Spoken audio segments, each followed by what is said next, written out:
Hello, my name is Ashley, and today I thought I would record a video since it's Youth Mental Health Day. Mental health is something that is close to my heart. I was diagnosed with psychosis when I was a youth. I'm still quite young, I'm 24. Where should I begin? It began really in 2015.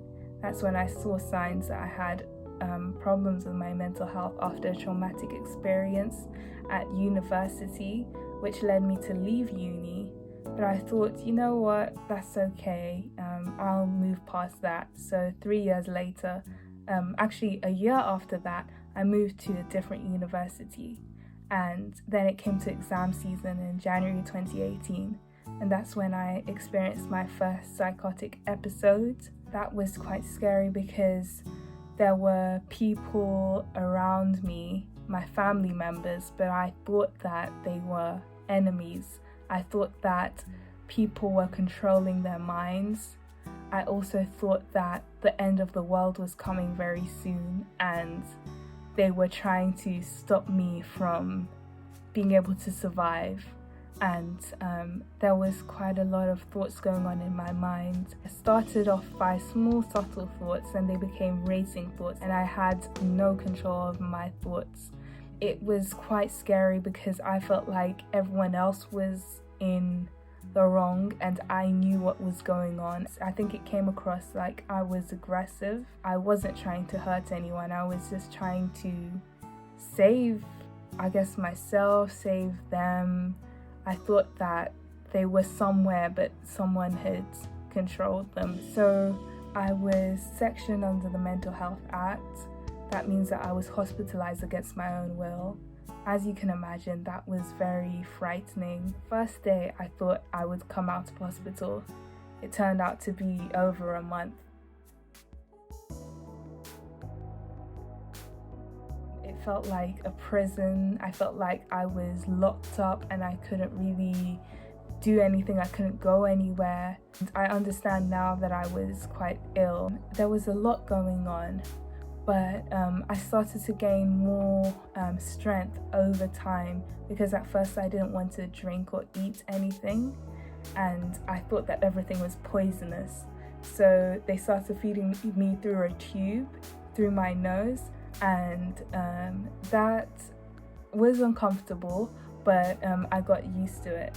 I started to become more and more in touch with reality again. Then I wasn't sectioned anymore. I was able to engage in the community. That's when I got introduced to my mental health team. They were amazing. I had a great experience with the mental health team outside of hospital and they were really supportive. Then in June 2018, I was sectioned again under the Mental Health Act, hospitalized because of another psychotic episode. And I believe that that psychotic episode was due to the fact that my medication was changed without it being tapered down. So when you're on, let's say, 10 milligrams of medication, you're not supposed to go to 0. You're supposed to go from 5 to 0. And then if they increase it, they just increase it slowly. This time I wasn't just experiencing delusions, thinking that my parents were not who they said they were, but I was also experiencing hallucinations. And the voices were saying quite alarming things. Like a previous friend that I had, they were saying that their family members were disguised as the hospital staff and they were going to chop my body into pieces. Those were some of the things that they were saying. They were saying that I was going to be killed. They were bringing up people in the past who I remember and saying that these people were going to come and attack me, or that they were trying to come into my mind, and it was quite scary. When that happened, I would just crawl up in bed and sleep. Sleeping, I thought, was the way that I could really feel any sort of peace. I also prayed a lot. Over time, the voices began to decrease. I was able to get out of hospital. I was out of hospital by August 2018.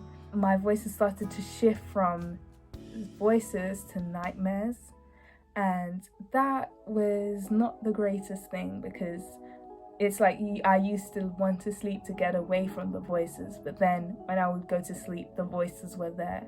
So I stopped wanting to sleep. Sleeping is also a trigger that could induce psychosis. So I thought, you know what, let me sleep even if I have nightmares. So I ended up just finding different coping mechanisms, trying to learn grounding techniques that can help me to deal with the nightmares. I learned that I could re-script my nightmares. I learned that I could quote my favorite Bible promises, like I will never leave you or forsake you, and that's what God says. And also weeping may endure for a night, but joy comes in the morning. And I learned how to deal with voices that way. It's been 3 years since I was first diagnosed. I'm so grateful for the journey I've been on, because I've met some lovely people along the way who have supported me, and I've been able to give back to others as well. And I'm really just looking forward to the future. I'm learning how to use the right recovery methods, and I'm learning different approaches to view life, and to not always view things as negative. View the glass as half full instead of half empty, and see the positives that can come out of negative situations. So yeah, that's me. That's a bit about my journey with mental health. So yeah, bye.